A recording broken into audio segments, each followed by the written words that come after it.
जय कुंज बिहारी जय राधा माधव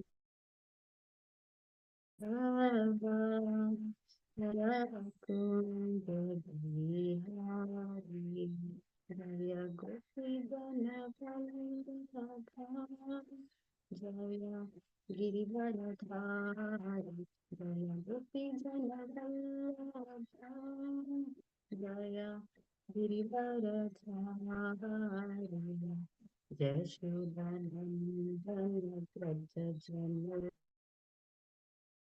रञ्जना यशोदानन्दन व्रज जन रञ्जन यमुना तीरा ब्रह्मचारि यमुना तीरा ब्रह्मचारि जय राधा जय कुंज बिहारी जय राधा माधव जय कुंज बिहारी हरे कृष्ण राम कृष्ण हरे हरे हरे राम राम हरे हरे हरे कृष्ण कृष्ण कृष्ण हरे हरे हरे राम राम हरे हरे हरे कृष्ण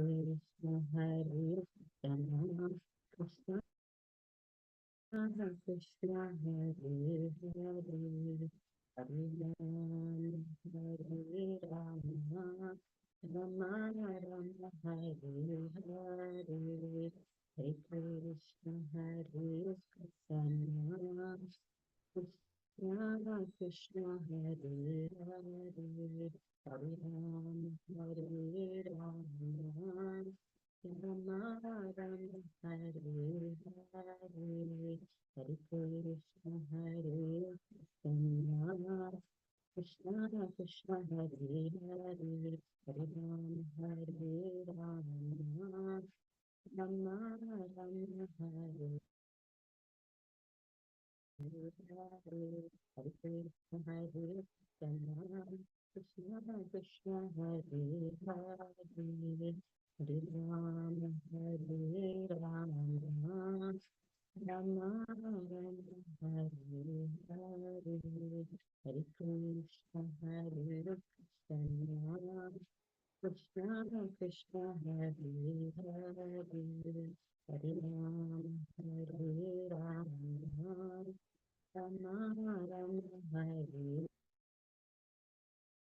जय राधा हरे राधा हरे हरे राधे जय राधा गिरे हरे राधा गिरे हरे राधे जय जगन्नाथ जय जगन्नाथ जय जय जय सुरनाथ जय जगन्नाथ जय जगन्नाथ जय भगवती जय सुरनाथ जय गौरनिताय गौरनिताय गौरनिताय जय गौरनिताय नित्य गौर हरि बोल हरि बोल हरि बोल नित्य गौर हरि बोल जय जय प्रभुपाद प्रभुपाद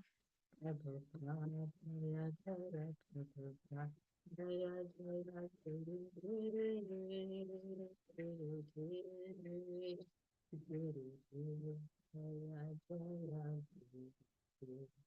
गुरुदेव जय जय श्री राधा गिरिधारी भगवान की जय जय जगन्नाथ बलदेव सुभद्रा मैया की जय जय गौर निताई की जय जय श्रील प्रभुपाद की जय जय गुरु महाराज की जय अनंत कोटि वैष्णव वृंद की जय हरि नाम संकीर्तन की जय। So once again, Hare Krishna, dear devotees.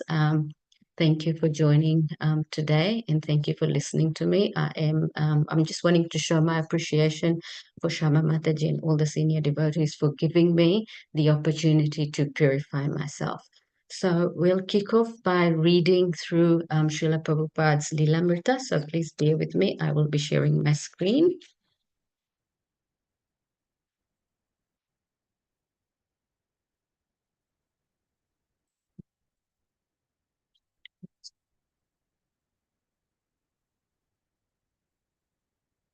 Mataji, can I just confirm that everyone can see my screen? Yes, Mataji. Okay, cool. So we're reading from chapter 21. The title of the chapter is Beyond the Lower East Side. So over a short 4 months, the society has expanded sufficiently to warrant large quarters than the small Second Avenue storefront temple, stated stated the editorial in the second issue of Back to Godhead.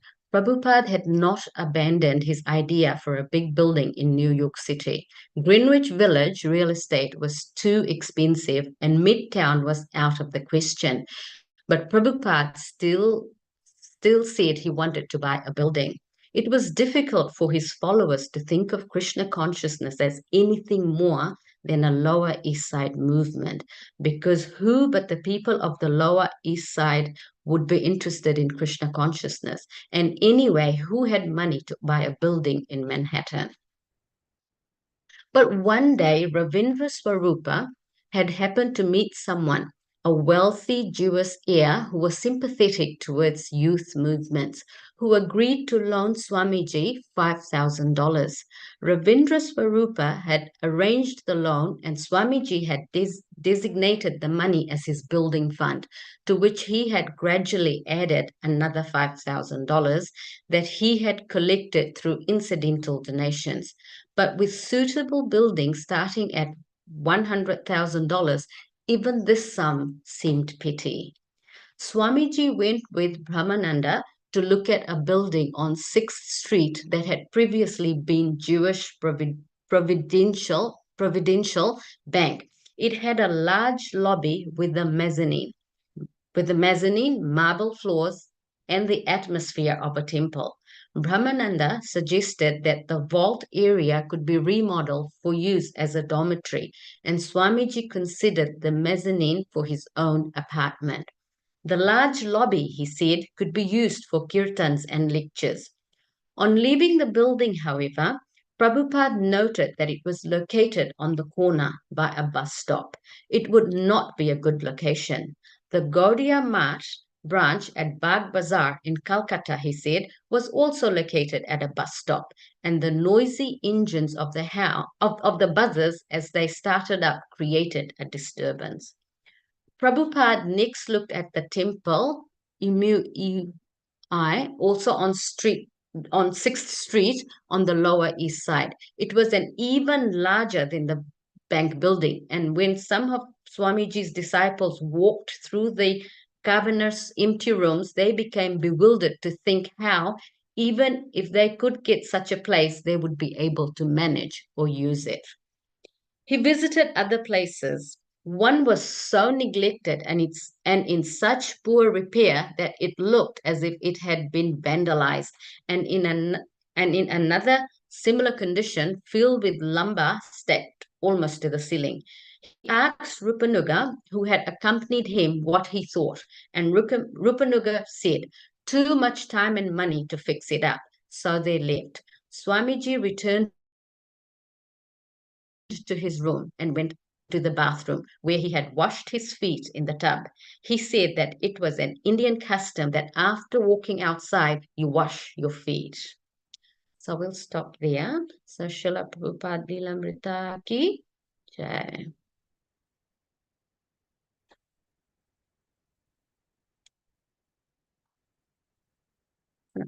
Before starting today's session, I'm just going to share another screen.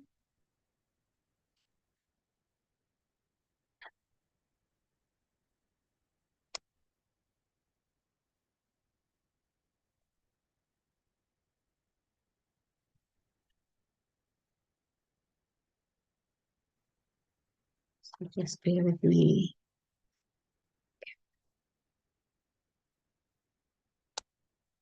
Can I just please confirm everyone can see my screen?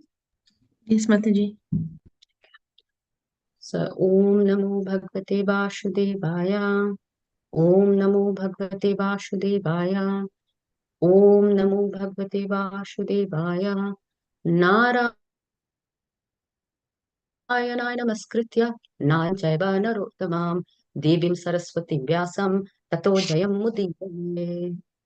नष्टप्रयासु भद्रेषु नित्यं भागवत सेवया भगवती उत्तम श्लोके भक्तिर्भवति नैष्टिकी शृण्वतं स्वाकथा कृष्ण पुण्यशर्वण कीर्तना हृदयन्तस्तो हि अभद्राणि विदुनोति सुरेत्सताम्. So, once again, Hare Krishna, dear devotees, please accept my humble obeisances. So, today we continue to read from Srimad Bhagavatam, Canto 4, titled The Creation of the Fourth Order. And we're reading through chapter 28. Title of the chapter is King Puranjana Becomes a Woman, and we are covering verse 29. However, before we go through the verse that we'll be discussing today, I will just recap what has been covered in the topic so far. So, so far in the last few chapters, we see that King Prachina his sons, the Prachetas, are performing austerities underwater, following the instructions received from Lord Shiva. In the meantime, back at the kingdom, their father, King Prachina, although a very noble and pious king, he gets attached to the performance of yagnas, which involve animal sacrifices.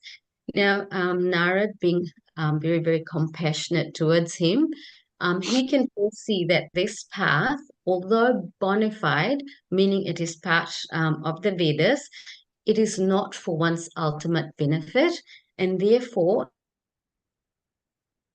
he comes to preach to him. He does so through an allegory. Now, the story that Narad narrates to the king is that of King Puranjana, which is the story of every living entity, so every conditioned soul. The conditioned soul, bereft of proper spiritual knowledge and realization, thinks himself to be the doer, and in this way gets entangled in the material world.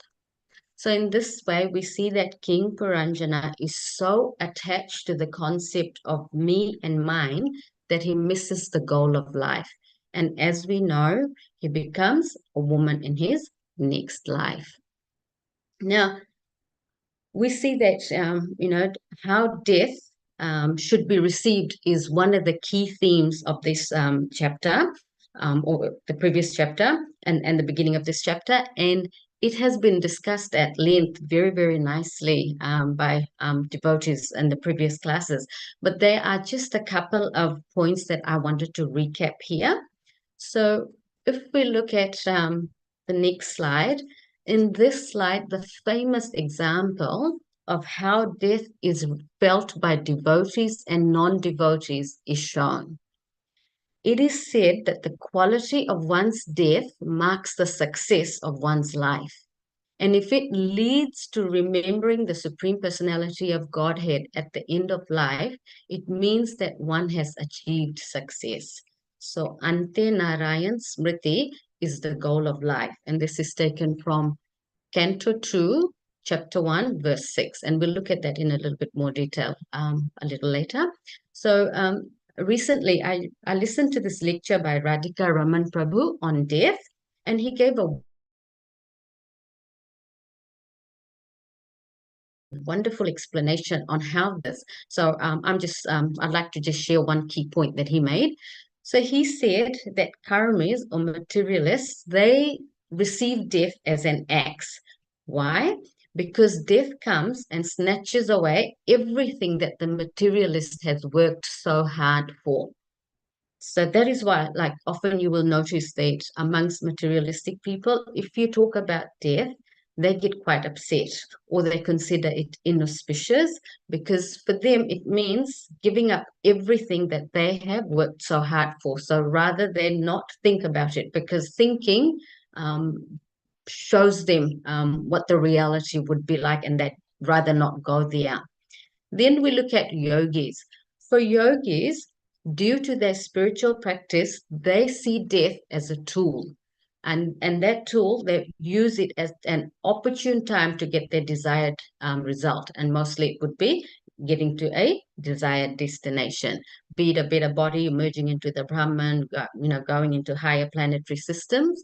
So through their siddhi, they pass their life here at an opportune time and place, which, as we know from Bhagavad Gita chapter 6, is very, very difficult, but it is still a siddhi that is possible.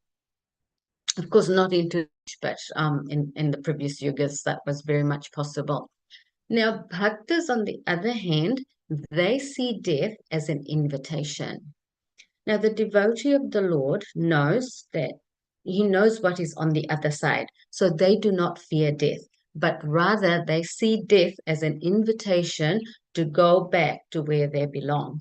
And yesterday, Prabhuji mentioned quite nicely how Prahlad Maharaj, he stepped on death's head to go back to Vaikuntha, so to go back to the spiritual world.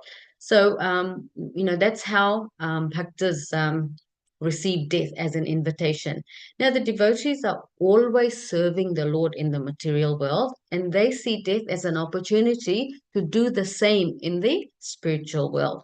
So it is like when one boards a train, they know where they're going, they know where the train will stop. And so when it stops, they know that they need to get off, and they know that who's there to pick them up. And so when one knows all these things, then there is no fear of death. Next up, we look at, or we summarize how death is received. So, as we saw in the previous slide, both devotees and non-devotees die. That's a fact of life. And success lies in how each one of us is able to, each one of them is able to receive death. Now, the scriptures tell us that there are different paths that can lead to the same destination. Now, in Bhagavad Gita, Krishna himself explains that there are different paths that can lead to the same destination. Now, one may question why more than one path. Now, the reason for that is because not everyone, based on their previous conditioning, will get attracted to the direct path. Now, we are so fortunate that Srila Prabhupada has given us the direct path. Bhakti Yoga is the direct path. It is the simplest and fastest way. Why? Because the scriptures state that although there are three paths and each one of them can, the word is can, lead to the same destination, it is only through bhakti that one has got the highest probability to achieve success. So next up, I'm just sharing the screen, the verse that I referred to earlier. So this verse is from Canto 2, where Sukdev Goswami is telling Parikshit Maharaj that success of life is about remembering the Lord at time of death. Therefore, the goal of life is to lead one's life in such a way that at the end of life, it is possible for us to remember the Supreme Lord. So, Anta Narayan Smriti, that is success. And then we look at in the next slide, alas for King Puranjana. As we know, at the time of death, his consciousness was polluted. It was not in remembering the Lord. And so what happens next in Bhagavad Gita 8.6, Krishna says, whatever state one's mind is at time of death, that he is sure to attain. And therefore, we see that after suffering for killing of so many animals during his life, not intentionally, he was obviously doing yagnas. And so through that animal sacrifice, it led to killing of so many animals. And therefore, based on that, he had a lot of suffering. And then after that, because his consciousness at the time of death was on his wife. So he died in polluted consciousness. He attains the body of a woman, and based on the piety that he had earned in his previous life, he is born as King Vaidharva's daughter, who it is said was very beautiful, and she was blessed with all good qualities. So I think in the previous verse, it is stated that she was very beautiful and well situated. So, and she was named Vaidharbi. So in this way, we come to today's verse where Vaidharbi, the princess, has come of age, and we see today what happens next. So I'll recite the verse, and then we'll take it on from there. So, उपये मे वीर्यपानं वैदर्भीं मलया ध्वजां युधिर्निर्जित्य राजन्यान् पाण्डया परापुरञ्जयाम् उपये मे वीर्यपानं वैदर्भीं मलया ध्वजा वैध युधिर्निर्जित्य राजन्यान् परापुरञ्जयाम् उपये मे वीर्यपानं वैदर्भीं मलया ध्वजा युधिर्निर्जित्य राजन्यान् पाण्डया परं पुरञ्जयाम्. Would any of the devotees like to recite? Hare Krishna Mataji, Dandot Pranam. Dhanvat Pranam Prabhuji. Upaye me vijaya kanam vaidarbhim balayatvaja yudhi niranjita jana ranjanayan pandavaya puranjanaya. Thank you. Hare Krishna Mataji, I am also trying. Thank you. Upoye me viryapanam vaidarbhim malayatvaja yudhi nirjitya rajanya pandapara puranjaya. Hare Krishna. Hare Krishna Hare Krishna. Mataji. Go ahead, Mataji. Upaye me viryopanam boidorvim malayadhvajaha yudhi nirjitya rajanyan pandyaha parapuranjayaha. Hare Krishna. Krishna. Hare Hare Krishna Krishna Mataji. Mataji, Dandavat Pranam. Dhanvat Pranam. Upye me viryapanam Vaidarbhim malye dhvaja Yudhi nirjitye rajanyan Pandaya pare puranjaya. Thank you, Mataji. Hare Krishna. Thank you. Hare Krishna. Hare Krishna Mataji, I am also trying. Go ahead, Mataji. Upaye me viryapanam vaidarbhim malayadhvaja Judhi nirjitya rajannan pandah para puranjaya. Hare Krishna. Hare Krishna. Would anyone like to read the word for word meanings? Yes, I can read Mataji. Go ahead, Mataji. Upayeme, married, video of value or prowess. Panam, the prize. Vaidharvim, daughter of Vaidharva. Malayadhvaja. Yudhi, in the fight. Nirojitto, after conquering. Rajanan, other princess. Pandaya, best of the land or born in the country known as Pandu. Para, transcendental. Puram, city. Jaya, conqueror. Thank you, Mataji. Thank you, Mataji. Would anyone like to read the translation? May I, Mataji, please? Of course. Thank you. Translation by Srila Prabhupada. Srila Prabhupada ki jai. It was fixed that Vaidharvi, daughter of King Vidarbha, was to be married to a very powerful man, Malledhvaj, an inhabitant of the Pandu country. After conquering other princes, he married the daughter of King Vaidarbha. Thank you, Mataji. Hare Krishna. Hare Krishna. Thank you, Mataji. We'll move on to the purport. And the purport is by His Divine Grace A.C. Bhaktivedanta Swami Maharaj Srila Prabhupada Ki Jai. So any volunteers to read the purport? It's over 2 slides. So maybe if someone could read the first slide and then we can have someone else read the second one. Hare Krishna Mataji. Yes, Purport sir. by Srila Prabhupada ki jai. It is customary among Kshatriyas for a prince to be offered under certain conditions. For instance, Draupadi was offered in marriage to one who could pierce a fish with an arrow simply by seeing the reflection of that fish. Krishna married one of his queens after conquering 7 strong bulls. The Vedic system is for a daughter of a king to be offered under certain conditions. Vaidarvi, the daughter of Vidarbha, was offered to a great devotee and a powerful king. Malatyaja was both a powerful king and great devotee. He fulfilled all the requirements. The name Malatyaja signifies a great devotee who stands as firm as Malai Hill and through his propaganda makes other devotees similar as firm. Such a Mahabhagavata can prevail over the opinions of all others. A strong devotee makes propaganda against all other spiritual conception, namely Jnana Karma Yoga. With his devotional flag unfurled, he always stands first to conquer other conceptions of transcendental realization. Whenever there is an argument between a devotee and a non-devotee, a pure and strong devotee comes out victorious.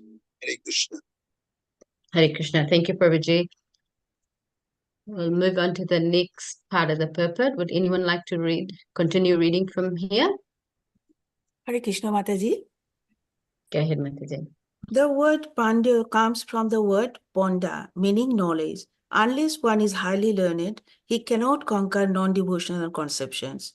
The word Poro means transcendental and Puro means city.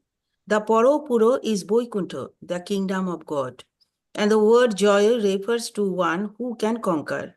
This means that a pure devotee who is strong in devotional service and who has conquered all non-devotional conceptions can also conquer the kingdom of God. In other words, one can conquer the kingdom of God, Vaikuntha, only by rendering devotional service. The Supreme Personality of Godhead is called Ajita, meaning that no one can conquer him. But a devotee, by strong devotional service and sincere attachment to the Supreme Personality of Godhead, can easily conquer him. Lord Krishna is fear personified for everyone, but he voluntarily agreed to fear the stick of Mother Yashoda. Krishna, God, cannot be conquered by anyone but his devotee. Such a devotee kindly married the daughter of King Vidarbha. Hare Krishna. Hare Krishna. Thank you, Mataji. So I'll just quickly read the translation again. It is translation. It goes, it was fixed that Vaidarbi, daughter of King Vaidarbha, was to be married to a very powerful man, Malay Dwaja, an inhabitant of the Pandu country. After conquering other princes, he married the daughter of King Vaidarbha. So next up, this is actually a very wonderful verse. Now, obviously, as per our daily routine in terms of the key points that Srila Prabhupada brings out based on our realizations. So from my perspective, there are 3 points, and there's more than 3 key points, but we'll just look at these 3. And then there's obviously a great theme as well. So the 3 points that Srila Prabhupada talks about is all around, firstly, how kings, they gave their daughters hand in marriage. Then he talks about the qualifications of a Mahabhagavata. And then we look at how we can win the favor of the Supreme Personality of God, or in other words, how the unconquerable becomes conquerable. And there is a theme that binds all the 3 points together quite nicely. So, and that explains the essence really well, very beautifully. So I'll just say the pranama prayers, and then we can look at that those points. So Om Jnana Timirandasya Jnanan Jana Shalakaya Chakshur Unmilitam Yena Tasmai Shri Guru Namah. Jai Shri Krishna Chaitanya Prabhu Nityananda Shri Advaita Gadadhar Shiva Sadi Gaura Bhakta Vrinda. Hare Krishna, Krishna Krishna, Hare Hare, Hare Rama, Rama Rama, Hare Hare. Hare Krishna, Krishna Krishna, Hare Hare, Hare Rama, Rama Rama, Hare Hare. Hare Krishna, Krishna Krishna, Hare Hare, Hare Rama, Rama Rama, Hare Hare. Jai Shri Prabhupada ki Jai. So, the first point that Srila Prabhupada makes in the purport is about how, in the Vedic system, parents, especially the father, played a key role in finding a suitable husband for their daughters. Now, the giving away of the daughter's hand in marriage, also known as Kanyadan, symbolized the transference of responsibility from the father to the husband. Now, it also represents the father's willingness to entrust his daughter's care and well-being to her new family. Now, in the purport, Srila Prabhupada, so to say, he writes, it is customary among Kshatriyas for a princess to be offered under certain conditions. And he uses some examples. So he gives the example of Draupadi, of Krishna himself, having to fight 8 bulls before marrying one of his queens. And then we also know that there are many other examples, such as Krishna kidnapping Rukmini, which showed his heroism as befitting a king. Ram, we also know the famous example of Ram winning Sita's hand in marriage by lifting and breaking the celestial bow. So Srila Prabhupada mentions that King Malaya Dwaja was both a powerful king and a great devotee, and that he fulfilled both the requirements. So from this, we can perceive that there must have been some sort of competition among eligible candidates, and that King Malaya Dwaja was victorious in winning Princess Vaidarbhi's hand in marriage. So, that was one of the points that Srila Prabhupada mentions in the purport. And then we look at the qualifications of a pure devotee. Now, the second point that Srila Prabhupada makes is about the qualities of King Malaya Dwaja. In the purport, it is mentioned earlier and worth repeating that Srila Prabhupada says that he was both a powerful king and a great devotee. Now, if we just read what Srila Prabhupada says in the purport, he says, the name Malaya Dwaja signifies a great devotee who stands as firm as Malaya Hill, and through his propaganda makes other devotees similarly as firm. Such a Mahabhagavata can prevail over the opinion of all others. A strong devotee makes propaganda against all spiritual conceptions, namely jnana, karma, and yoga. With his devotional flag unfurled, he always stands fast to conquer other conceptions of transcendental realization. Whenever there is an argument between a devotee and a non-devotee, the pure, strong devotee comes out victorious. So furthermore, Srila Prabhupada writes in the purport, the word pandaya comes from the word panda, meaning knowledge. And unless one is highly learned, he cannot conquer non-devotional conceptions. The word para means transcendental and pura means city. The para pura is Vaikuntha, the kingdom of God. And the word jaya refers to one who can conquer. This means that a pure devotee who is strong in devotional service and who has conquered all non-devotional conceptions can also conquer the kingdom of God. So just to be clear, Srila Prabhupada makes it very clear that King Malaya Dwaja is a pure devotee. Now we understand that the scriptures talk about suras and asuras, so thesis and atheists, the believers and non-believers. And so there are three classes of devotees. And so very quickly, just to recap, we will be going through each one now.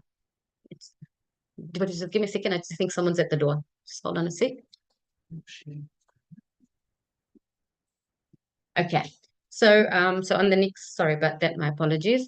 On the next few slides, we will just quickly go through the characteristics of each type of devotee, starting with the Kanishta. And most of the information that I have taken from Nectar of Instruction and the purports that Srila Prabhupada has written. So Kanishta, and I know everyone that's on the phone, you already know this. So this is just for my purification and just a quick recap before we actually go to the main point of this purport. So Kanishta Adhikaris, as we know, generally they are temple worshippers. They don't have strong faith. Their faith is quite pliable. So in other words, it's soft. And they can differentiate between different classes of devotees. In the Nectar of Instruction purport, Srila Prabhupada writes that a Kanishta Adhikari is a neophyte who has received the Harinam initiation from the spiritual master and is trying to chant the holy name. So just to make a point here, in the purport, Srila Prabhupada is explaining that Kanishta devotees are those that are chanting. So as we know that when one takes Nama Diksha, they are already practicing their 4 regulative principles and are already chanting 16 rounds. So, what exactly does Srila Prabhupada mean when he says he is trying to chant the holy name of Krishna? Now, what Srila Prabhupada is referring to is on how pakka we are. So, how serious we are. And as we know, often in the early stages of our devotional life, we may not be too fixed or too serious in our devotional life. And that is, one reason why our faith is not so strong. Next up, we'll look at Madhyama Adhikari.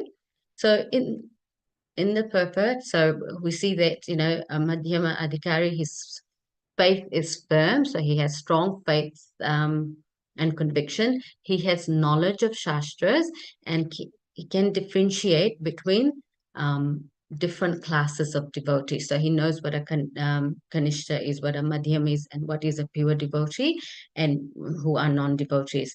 And then in the Nectar of Instructions, verse 5, in the purport, Srila Prabhupada explains that the Madhyama Adhikari has received spiritual initiation from the spiritual master, and he has been fully engaged by him in the transcendental loving service of the Lord.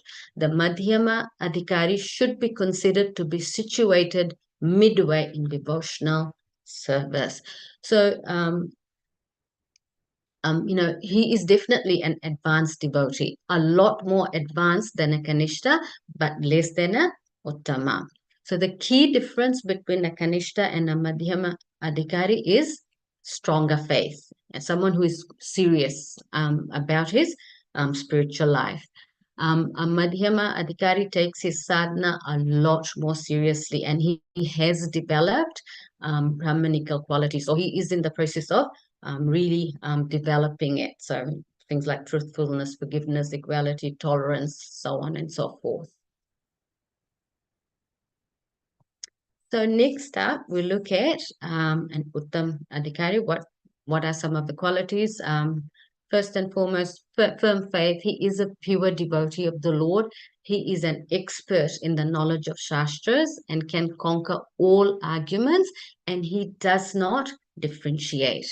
Now, in the purport, Srila Prabhupada writes, the Uttama Adhikari or highest devotee is one who is very advanced in devotional service. And Uttam Adhikari is not interested in blaspheming others. His heart is completely clean, and he has attained the realized state of unalloyed Krishna consciousness. So he is a pure devotee of the Lord. So note that sometimes even Madhyama devotees, they can be experts in Shastras, but the key difference between a Mahabhagavata and other classes of devotees is that Uttamadhikari sees everything in relation with the Lord and the Lord present in everyone. The Mahabhakta therefore does not make any distinction, particularly between a devotee and a non-devotee. So another point here that Srila Prabhupada sort of talks about, which is connected to the 3 classes of devotees, is about the power of preaching or the significance of preaching. And as we know that Srila Prabhupada says, ISKCON is all about we are in the business of preaching. So Madhyama Adhikaris, they also preach, and they're also excellent preachers, and they know the Shastras really, really well. But the difference between an Uttama and a Madhyama is that when a pure devotee preaches, we know that we change, neophytes change. So if we look at some examples of Bhagavatas, the first example that it comes to mind is Parikshit Maharaj. We know how compassionate he was towards everyone, even towards Kali, and he gave him a place to stay. So they're very, very compassionate. Sukhdeo Goswami, he didn't differentiate between anyone. And we all know of that pastime where when he came out of his mother's womb, he was 16 years of age, so he was young. And he passed a river where there were some naked girls bathing. They saw him and then they didn't cover themselves. Yet when Vyasadeva, his father, walked past them, they quickly covered themselves. And he asked them why. And they responded, because Sukhdeo Goswami, he made no distinguish between male and female. Then we know the example of Jad Bharat, right? He did not even step on ants. All our acharyas, they are pure devotees, Srila Prabhupada and our respective gurus in ISKCON, they are all so full of compassion that they don't care what befalls them. They just preach to everyone. Now, we know that it is an offense to preach to a faithless person. The ninth offense, when we recite every morning before chanting, is that it is an offense to preach to a faithless person about the God of the holy name or anything. However, the Mahabhagavatas, they are Patita Pavanas, right? They are the purifier of the most fallen. They don't care about themselves. Their focus is always on delivering others. So moving on, in order to just recap the second point. So here is the thing. King Malayadwaja, he had all the qualities of a pure devotee. Now, these key qualities being, number one, unflinching faith in Krishna. So no matter what comes my way, my only shelter is Krishna. And he performed pure devotional service. So these are the two key qualities in a pure devotee. Now, in the last line of the purport, if you still remember, Srila Prabhupada writes, such a devotee kindly married the daughter of King Vaidarbha. Now, there is a strong connection being made here, but it would be developed further in the coming verses, that of a relationship between a spiritual master and a disciple. Now, a spiritual master kindly accepts his disciples. Now, this means, right? So it's like an allegory within the purport, right? This means that Vaidarbhi is the recipient of a Bhagavata's mercy. Just like Vaidarbhi, who, as we know, is none other than King Puranjana in his previous life, we too, as conditioned souls, have received the mercy of a great soul who has kindly taken us as his his disciples. So that's the connection Srila Prabhupada is making here. That such a devotee kindly married the daughter of King Vaidarbha. Now, the word kindly has a significant meaning, and that meaning is that of receiving mercy. Okay, sorry, I've moved ahead. Now, I was listening to His Holiness Bir Krishna Maharaj's lecture on this chapter, and this is something that I've often heard my Maharaj say in his lectures as well, that, Srila Prabhupada's purports are absolutely perfect, and Maharaj was saying that the purports are written with insights from all different acharyas' commentaries. They are just perfectly perfect. And we don't need anything else to reach perfection in life. Srila Prabhupada has given us everything. All we need to do is just make sure that we do not deviate from his teachings. So moving on, before we get to the final point, which is going to be around how do we conquer the unconquerable, what I'd like to do is just deviate and talk about the theme, because I feel this is the most appropriate time where the theme comes out. So, the theme of this verse is it speaks about one thing and one thing only, and it is about Krishna's unlimited mercy to the conditioned soul. I absolutely love this verse. This is actually a very, very comforting verse for practicing devotees, because it articulates how Krishna is always giving us a chance to redeem ourselves and to go back to him. He is a merciful, loving, supreme Lord. Now we see from this verse and the verse prior to this that even if we miss the goal of life, because that is exactly what happened with King Puranjana, right? He missed the goal of life, which is Ante Narayan Smriti. And so even if our bhakti is tainted with fruitive activities, Krishna still gives us an opportunity to correct our mistakes. So any little bhakti that we perform does not go unnoticed. And the mistakes that we have made, Krishna forgives and forgets about it. And all we need to do is surrender to him. And where does Krishna say this? He says it in Bhagavad Gita 18:66. Abandon all varieties of dharma and simply surrender unto me alone. I shall liberate you from all sinful reactions. Do not fear. He is so merciful that he will do anything. He will do anything for his devotees, right? So, and he is our only well-wisher. So what are some examples that we can look at? So Bhishma Pitama, right? Krishna broke his vow for Bhishma Pitama. For Arjun, he became Arjun's charioteer. Bali Maharaj, became the Dwarpar for Bali Maharaj, his doorman. And then Krishna will never ever abandon us. That's just how merciful he is. For his dear devotees, he appears in the material world. He does not need to personally come. Just through raising his eyebrows, he can destroy the demons, right? We know that he can slay demons just by lifting his eyebrows. But he does come for the pleasure of his devotees, because we are very, very dear to him. Now there's how are we doing for time? Yeah. So there's this beautiful story that I just wanted to share. It's around I think most of you know the stories of Akbar and Birbal.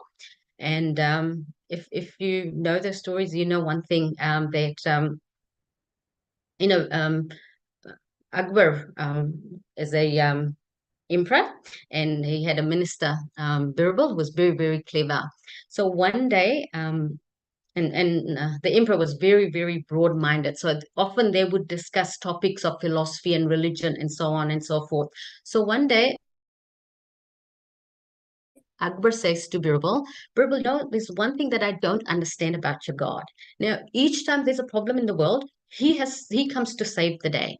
Why is it that he needs to come from his kingdom? Does he not trust others to get the job done? I am wondering all this. Does he not have competent people that he could send over? So as you know, if you know the stories of Akbar and Birbal, Birbal never responds straight away. So, he has a tendency to show the response. So he tells the king, I will let you know, in due course. And the king is always fine with that. So anyway, a couple of weeks later, there was a festival in the palace, where the king's courtroom was like, pool was constructed. It was quite similar to our boat festival. Now, the king was sitting in his throne. All the festivities were going on. He was enjoying. He was watching everything, and everyone was having a good time. Now, the king had a little prince, and the little prince was 4 or 5 years old, so he didn't know how to swim. So somehow or the other, the prince, falls into the water. Now, we don't know whether this was something that Birbal orchestrated, or it was just providence. But, the prince slips. And the king, he just quickly gets up from his throne. He rushes down the stairs, and then he jumps into the water, and he picks the son, and then he hugs him. And then, by this time, obviously, the soldiers were there. They had also rushed. Birbal was there, the rest of the ministers were there, the king's well-wishers were there. So everyone had reached the point, but it was the king that snatched the son and got him out of the water. So later on, when the king gets composed, the prince gets sent away to be dried and all that. Birbal says to the king, and he says, "My lord, if you may, can I ask you a question?" And then he says, "Of course you can," and says, "My lord, I just wanted to ask, why is it that you had to leave the throne to go and save your son? There were so many soldiers that were there. There were all your well-wishers were there. Even I was there. I would have saved him. Why did you have to go?" And so the king looks at him and then he says, "Why not, Birbal?" And then Birbal says, like I've said, there were so many people there to save him, but why you? So the king replies, that he is my son. I love him very much, and I see it as my first and foremost duty to save him. So then Birbal says, "My lord, if you don't mind, this, is the same with our God. Despite having so many people who are competent to perform the job, our God's love for his devotees surpasses everything. And therefore, for the same reasons that you have given, he personally comes because he loves us." So, the point is that Krishna never abandons us. The other way to look at this is, and I know I'm telling all of you everything that you already know, but it's about Krishna not abandoning us. He is so merciful that we decided to leave the spiritual world, right? And Krishna did not just let us go. No, we wanted to come, and yet he accompanies us in this journey. When we're looking away from Krishna, he's still with us. He accompanies us in every body that we have taken. Just think about some of the bodies that we may have taken, like cats, dogs, rats, and cockroaches. And yet he has never left us. So patiently, he's just waiting for us to return. So, the point is that we should remember that this story of King Puranjana is our story, and that Srila Prabhupada, through his books and his wonderful purports, he is kindly just throwing us he's giving us, he's throwing the lifeline, right? He's giving us the opportunity to take advantage of it and to return. So next up, we move on to the last point, which is about how do we conquer the unconquerable, and is it possible? Now, we know Krishna is a Jita. He is unconquerable. Srila Prabhupada mentions that no one can conquer Krishna except a devotee. How is it possible? Through two things, right? One is pure devotional service and sincere attachment. And the other thing that I noticed in the purport is that Srila Prabhupada, he uses the example of Mother Yashoda. Now, I was thinking, now, what was Srila Prabhupada's mood when he used Yashoda Maya as an example? Now, there are so many examples he could have used, right? He's got so many pure devotees. Why Mother Yashoda? So I was thinking like that, and then it so happens that recently I've been reading the teachings of Queen Kunti, that book that Srila Prabhupada has written, and in one of the chapters, and I'm sure it's mentioned elsewhere as well, Srila Prabhupada mentions that it is better to accept the Lord as our child rather than our father. Now, why? He explains that when we accept the Lord as a father, due to our conditioning, we have a tendency to ask. So it's inward facing. So because we are always it's more self-centered, even though the nature of what we ask changes over time as we become more mature, the ask changes from material things to spiritual things. Nevertheless, we are still asking, and there is nothing wrong with that. But the sincere attachment and pure devotional service is beyond asking. So it's not about wanting anything, but about serving the Lord. So when we accept him as our child, the relationship just takes on a different mood. So that of serving baby Krishna, like, he needs my protection. I need to look after his needs. And, Krishna likes that. Krishna likes this. Of course, I am not saying that this makes us in the same level as Yashoda Maya. That's not possible. But in following in her footsteps, what Srila Prabhupada is telling us is that we can cultivate a more giving and not expecting relationship, which helps us in our devotional service. Now, generally, we know that a child is always asking and expecting from a father. Whilst, a parent's love is always selfless. It's always on giving, not expecting anything in return. And therefore, my realization is that this must have been the mood that Srila Prabhupada had, or he wants us to cultivate, because in order to speed up our devotion. Otherwise, why would he have used Yashoda Maya as an example?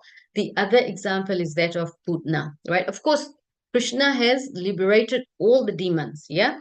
But for Putna, he has given her a special place in the spiritual world, that of his own mother. And why? Because she accepted, like she came to serve him as baby Krishna, as a mother.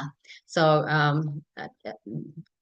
that's kind of my take on it. So it's my realization. And I've got one more slide on this before we recap. So in Canto 10, Chapter 14, in the prayers of Lord Brahma, in verse 3, he explains nicely and easily how to conquer Krishna. And so, sometimes we might think that, okay, if we look at Mother Yashoda's example, that's too advanced for us. So Lord Brahma makes it a lot simpler and easier. So can I request if someone can read the translation? I'll try, Mataji. Hare Krishna. Hare Krishna. Those who, even while remaining situated in their established social positions, throw away the process of speculative knowledge and with their body, words, and mind, offer all respects to descriptions of your personality and activities, dedicating their lives to these narrations, which are vibrated by you personally and by your pure devotees, certainly conquer your lordship, although you are otherwise unconquerable by anyone within the three worlds. Thank you, Mataji. Hare Krishna. Hare Krishna. Thank you, Mataji. So in the purport, Srila Prabhupada explains that Sanatan Goswami explains that when we perform devotional service in three ways, through our body, words, and mind, then the Supreme Lord agrees to be conquered. So Ajita becomes Jito, conquered. In relation to non-devotees, because they don't utilize their body, minds, and words to serve the Lord, the Supreme Lord remains Ajita, unconquered. So he really simplifies it. In Nectar of Devotion, we also know it's mentioned that in one of the characteristics of pure devotional service, it is said that pure devotional service is rarely achieved. Why? Because Krishna gets purchased by it. So it's not something that Krishna gives away easily. So you might say, Mataji, just now you've said that it's easy by mind, words, and body. But then here's the thing. Whilst this might sound depressing to us sadhakas, the thing is that Krishna may not give us pure devotional service. But here's the thing. He has already given it to Srila Prabhupada. He has given it to our respective gurus. And therefore, all we need to do is just be connected to them. And by humbly serving them, we will definitely make it to the other side. So that's the key take that I got from this. Remember, Srila Prabhupada has promised us that if not through the front door, he will definitely get us through the back door. So that gives us, or at least it gives me, as a practicing devotee, a lot of hope that if we do our part, Srila Prabhupada has given us a promise. We will definitely get through. So just to recap, there are 3 points that we covered today and one key theme that's read the whole verse together. And we looked at, how kings gave away their daughter's hand in marriage. Then we looked at the qualifications of a Mahabhagavata, and we discussed the 3 different types of devotees. We also looked at, how we can win the favor of the Supreme Lord. All we need to do is just make sure that we remain attached to everything that has been given to us by Srila Prabhupada. And the theme is about Krishna's unlimited mercy towards the conditioned soul. So with that, I will end the class here, and I thank you all for listening to me. And I will now open the floor for devotees to share their realizations and to add to what I've covered, or to ask any questions on what has been discussed. Thank you. Hare Krishna. Hare Krishna Mataji, Dandavat Pranam. Dandavat Pranam, Prabhuji. Wonderful class with the very beautiful clarification of the key points, with how these 4 points you discussed about how the kings arrange their marriage with the kings, the selected kings, and how they decide by getting the qualification, and how we can win the Supreme Personality of Godhead, and the last is the Krishna's mercy. So all these are beautifully explained. And the last key point is, when we serve the Lord with our mind, body, and words, that means the wholly and solely with our mind, body, and word, then only Krishna becomes satisfied. Therefore, Srila Prabhupada says, this is the way how we need to be prepare ourselves, so that all these things get connected and goes along with, and then only Krishna is easily available. There is no other way. As we have given the example of Mother Jashoda, we really get connected. How simple and easy way it can be done. But the thing is that we need to be bodily, mindly, and wordly connected to Krishna. Then only Krishna help us, not any other way. So Ante Narayan Sriti is most important thing. Keep us to get us delivered from this material world. And that is the point of this from my side. And thank you so much. Hare Krishna. Thank you, Hare Krishna. Thank you, Prabhu. Rajpal Prabhu, I'm so sorry. I'm only seeing the chat messages now regarding the screen being small. Could everyone see? It's all good now, Mataji. Yes. It was at that time you were referring to, but it's all good subsequently. Hare Krishna Mataji, Dandavat Pranam. Thank you very much for the very nice class, particularly bringing out the points that the Lord gives the opportunity to his devotees.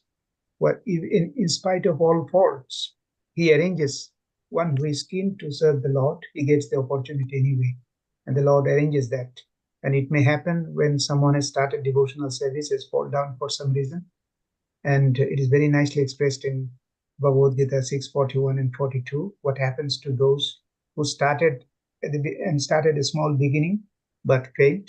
And in 6:42 it says, who has served for a long time but still couldn't reach the goal, and so they still get the opportunity. In the first case, they are born in a family of pious and rich families, so that he can continue his service, and in this life he gets a opportunity. And in the second case, who has done for a long time, immediately gets the opportunity in a family of devotees, elevated devotees. And Prabhupada is an example of that. So in this way, the Lord never deprives his devotees, whatever his stage is. And as given in Bhagavad Gita 2:40 very clearly, that any devotional service done at any point of time never gets dissipated or destroyed for any reason. So we should always fix in our service to the Lord, and if we do that, even if we fail to do it in this lifetime, it happens. We endeavor our best to do that. But in case if we fail to do that, our service will never remain unrewarded, and the Lord takes care of it. So we should, considering that in view, we should be more focused and see that in this life itself we can solve this problem of repeated birth and death. And that should be the goal of life. And the final point, as you've told, death is the test for that.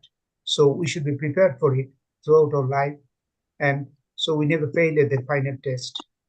Hare Krishna. Thank you, Prabhuji. Hare Krishna. Nice. Thank you, Mataji. Hare Krishna Mataji, that one point stuck today about that example of that mother Jashoda. Yes. Yeah, we always think about that someone would be protected to us. We are always expect, but when we are being mom as a mother, how we protect, same way the Krishna's love to us, and only devotee of the Lord can conquer. Thank you, Mataji. Hare Krishna. Hare Krishna. Okay, so there are no questions. So maybe we end here. I know I've gone slightly over time, so my apologies for that. So shall we close the class, Mataji? Okay, Mother, thank you. Yes, Mataji, we can. Thank you. Bhagavato Kripa Sindhu Patitanam Pavanebhyo Vaishnavebhyo Namo Namaha. Anantakoti Vaishnav Vrinda ki jai. Har Grace Ranga Devi Mataji ki jai. Srila Prabhupada ki jai. Gaur Premanande Hari Hari Bol. All glories to assembled devotees. Hare Krishna.